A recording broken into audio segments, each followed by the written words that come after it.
You ever have that moment where you're scrolling through social media and you see someone your age buying a house and you're like, wait, how? You make decent money, you're not homeless, you're not starving, but somehow, at the end of the month, there's like $200 left and you're supposed to invest and build wealth with that? Meanwhile, your college roommate just posted pictures from Bali. Again, and they don't even seem stressed about it. Here's what nobody tells you. You're not on the same level of the wealth ladder. And I don't mean that in some motivational, we all have different journeys kind of way.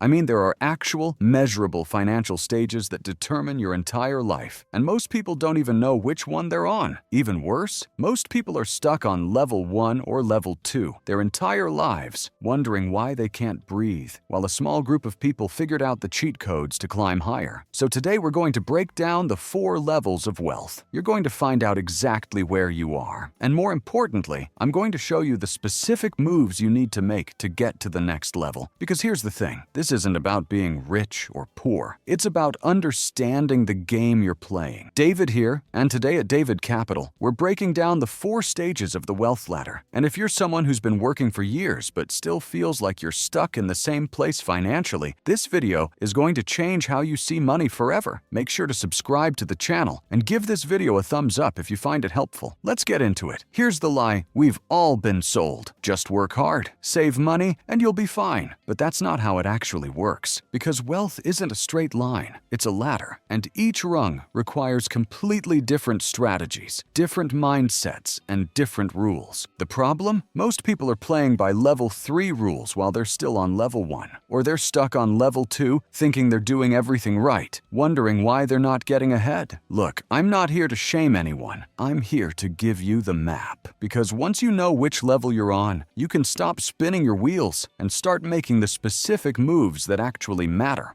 So let's break it down. 4 levels. Most people will recognize themselves in one of these instantly. And if you're honest about where you are, you can finally start moving up. The reality, you're living paycheck to paycheck. Maybe you've got some money in your account on payday, but by day 10, you're checking your balance before you buy coffee. Every unexpected expense, car repair, medical bill, your phone breaks, feels like a crisis. You're not starving. You're not on the street. But you're one bad month away from serious trouble. Here's the marker. You have less than $1,000 in savings, and you're not sure where your money goes each month. Let me tell you about someone I'll call Tyler, 26, works in retail management, makes about $38,000 a year. Tyler came to me because he said, "Dude, I don't understand. I make okay money. I'm not buying crazy stuff, but I'm always broke." We sat down and tracked his spending for 1 month. Rent, utilities, car payment, insurance, groceries, gas, all normal. But then, there were the little things. DoorDash 3 times a week because he was too tired to cook. Subscriptions he forgot he had.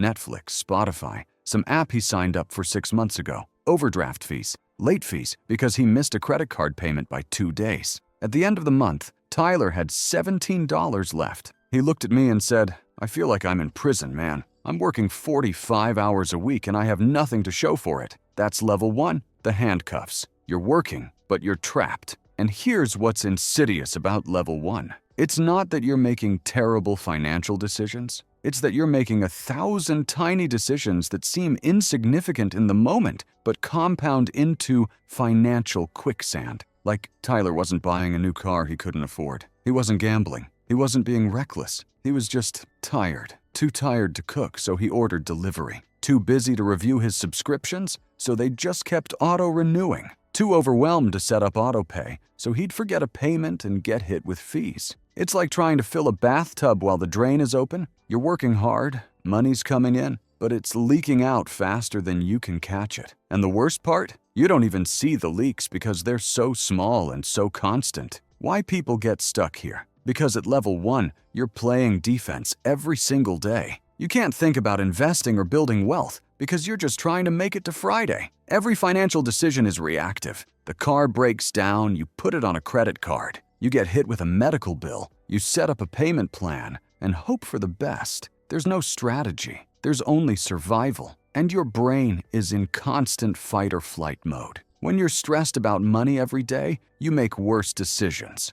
You buy the fast food because you're exhausted. You skip the preventive maintenance on your car because you don't have the cash, then end up with a bigger repair bill later. You stay at the job you hate. Because the fear of losing that paycheck is paralyzing. It's a trap. And most people don't escape it because they don't realize there's a specific formula to get out. The cheat code to level 2. Here's what you do. And I know this sounds almost insulting in its simplicity, but I promise you it works. Step 1. Track every single dollar for 30 days. I don't care if it's a pack of gum. Write it down. Use an app. Use a notebook. I don't care. Just track it. Step 2. Find 3 expenses you can cut immediately. Not forever, just for 90 days. Cancel 2 subscriptions. Cook at home 4 nights a week instead of ordering out. Bring coffee from home instead of Starbucks. Step 3. Take that money and build a $1,000 emergency fund. That's it. Not invest it. Just sitting in a savings account. Why? Because that $1,000 is psychological armor. When your car needs a repair, you don't panic. You just fix it. That tiny buffer changes everything. Tyler did this. Took him 4 months. He cut back on delivery apps, canceled 3 subscriptions he didn't even use, started meal prepping on Sundays. He got to $1,000. And he said, "It's weird. I don't feel rich, but I feel like I can breathe for the first time in years." That's the climb from level 1 to level 2. The reality. You've got some breathing room now. You're not panicking every month. You've got a small emergency fund, maybe 1 to 3 months of expenses. Your debts are either paid off or you've got a plan to eliminate them. You're not rich, but you're stable. Here's the marker. You have 3 to 6 months of expenses saved, no high-interest debt, and you understand where your money goes each month. Most people get to level 2 and think they've made it. They relax. They upgrade their lifestyle. They finance a nicer car. They move to a better apartment. And then they stay here forever. Let me tell you about someone I'll call Jessica. 32, works in HR, makes about $54,000. Jessica had about $8,000 in savings, no credit card debt. She was budgeting, doing all the right things. But when we talked, she said, "I feel stuck. Like, I'm doing okay, but I'm not getting ahead. I'll never be able to retire. I'll never own a house. I'm just here." That's level 2, the shield. You're safe, but you're not moving. Why people get stuck here? Because level 2 feels good compared to level 1. You're not drowning anymore, so your brain says, "Okay, we're good now. Let's relax." But here's the trap. If you're only saving money in a regular savings account earning 0.5% interest, while inflation is running at 3 to 4%, you're actually losing purchasing power every year. You're standing still on a treadmill that's slowly moving backward. Level 2 is comfortable, and comfort is the enemy of progress. You're no longer in crisis mode, so the urgency disappears. You think, "I'll start investing next year. I'll get serious about retirement later. Right now, I'm just going to enjoy being stable." And that later never comes. The cheat code to level 3. The move from level 2 to level 3 is all about one thing: making your money work for you instead of you working for money. Step 1, maximize any employer match on your 401k. If your company matches up to 5%, contribute 5%. That's free money. If you're not taking it, you're leaving salary on the table. Step 2, open a Roth IRA and automate contributions. Even if it's just $100 a month to start. The key word is automate. You never see the money, so you don't miss it. Step 3, start investing in low-cost index funds, not individual stocks, not crypto, not your cousin's guaranteed real estate deal. Boring, diversified index funds. Why? Because at level 3, money starts making money. You're not just trading hours for dollars anymore. You're building a machine. Jessica did this. She started contributing to her 401k up to the company match. Free 5% return instantly. She opened a Roth IRA and automated $150 a month into a target date fund. She didn't even think about it. 18 months later, she had over $14,000 invested. And for the first time, she saw her net worth go up. Not because she worked more hours, but because her investments grew. She called me and said, "I just watched my account go up $300 in 1 month, and I didn't do anything. Is this what rich people feel like?" Yes, Jessica, that's exactly what it feels like. That's level 3. Here's something nobody talks about. There's an invisible wall between each level. And it's not made of money. It's made of identity. See, when you're on level 1, you think of yourself as someone who struggles with money. That's your identity. So even when you get a raise or a bonus, you subconsciously find ways to stay at level 1 because that's who you think you are. When you're on level 2, you think of yourself as responsible but not wealthy. So the idea of investing feels like something other people do. Rich people, people who understand finance, not you. The climb isn't just financial, it's psychological. You have to change how you see yourself at each level. You have to go from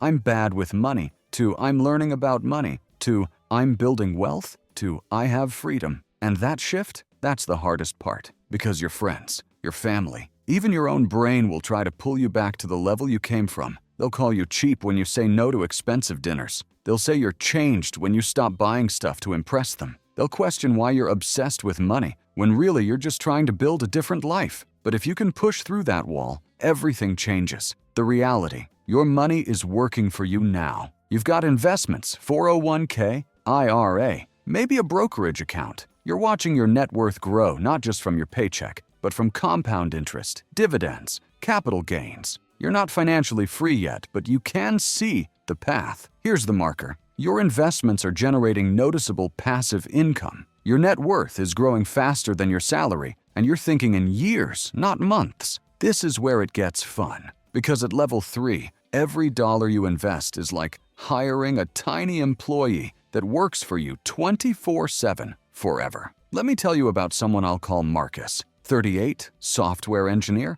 makes about $95,000. Marcus has been investing consistently for 7 years. He's got about $180,000 in retirement accounts and another $40,000 in a taxable brokerage account. Last year, his investments grew by about $22,000. He literally made $22,000 by doing nothing, just by having money invested while the market did its thing. He said, "It's surreal. I remember when saving $1,000 felt impossible. Now my investments make more in a year than I used to make in salary at my first job." That's level 3, the money bag. You're accumulating real wealth. Why people get stuck here? Because level 3 is comfortable. You're doing well. You can afford nice things. You go on vacations. You're not stressed about money. So why push to level 4? Here's why. Because at level 3, you're still trading time for money. If you stop working, the salary stops. Yeah, you've got investments, but they're not enough to replace your income yet. You're still dependent on the paycheck. You're wealthy, but you're not free. The cheat code to level 4.